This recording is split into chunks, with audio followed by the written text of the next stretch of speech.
मनुष्य के सोच ही जीवन में बदलाव लाती है। मनुष्य अपनी सोचने की क्षमता के कारण ही सभी प्राणियों से अलग है। सोचने की क्षमता को हटा दे तो मनुष्य एक बेहद साधारण प्राणी रह जाता है। हमारे स्वयं पर गर्व करने का एकमात्र कारण हमारे सोचने की क्षमता ही है। इसी क्षमता के बल पर मनुष्य बाकी प्राणियों पर नियंत्रण रख पाता है।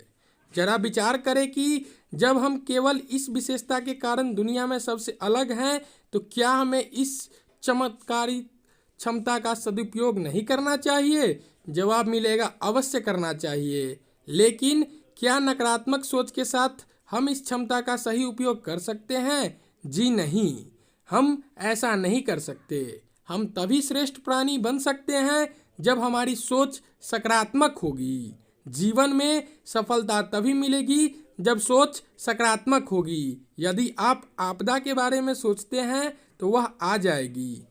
मौत के बारे में सोचते हैं तो आप अपने अंत की ओर तेजी से बढ़ने लगते हैं। सकारात्मकता और स्वेच्छा से सोचो, विश्वास और निष्ठा के साथ सोचो, तब जीवन और भी सुरक्षित हो जाएगा। यानी गतिविधियों से परिपूर्ण, उपलब्धियों से भरा हुआ। एक स्थान पर समुद्र में बहुत ही तेज तूफान आया।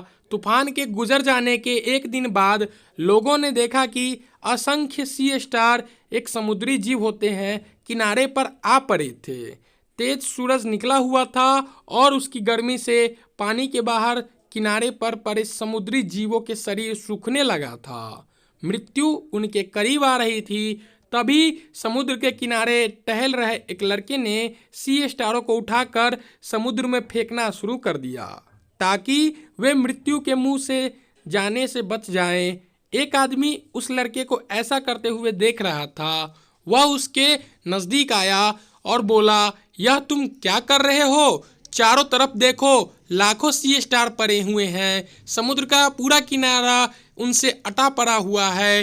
तुम्हारे इस प्रयास से कुछ भी नहीं बदलेगा। लड़के ने अपने सामने वाले सी स्टार उठाया, एक क्षण सोचा और उसे पानी में फेंक कर बोला, आप गलत कह रहे हैं। मेरा प्रयास बहुत कुछ बदलेगा। भले ही बहुतों के लिए कुछ न बदले, पर इस सी स्टार के लिए बहुत कुछ बदलेगा। सोच ही मनुष्य को बाकी प्राणियों से अलग करती है और सोच ही जीवन में बदलाव लाती है। आशा करता हूँ कि आपको ये कहानी पसंद आई होगी और इस कहानी से ज़रूर कुछ सीखने को मिली होगी कि हमें हमेशा सकारात्मकता से सोचनी चाहिए। अगर हम सकारात्मकता से सोचेंगे तो हम आगे बढ़ेंगे। और ऐसी ही कहानी सुनने के लिए और देखने के लिए हमारे चैनल को सब्सक्राइब कर दें।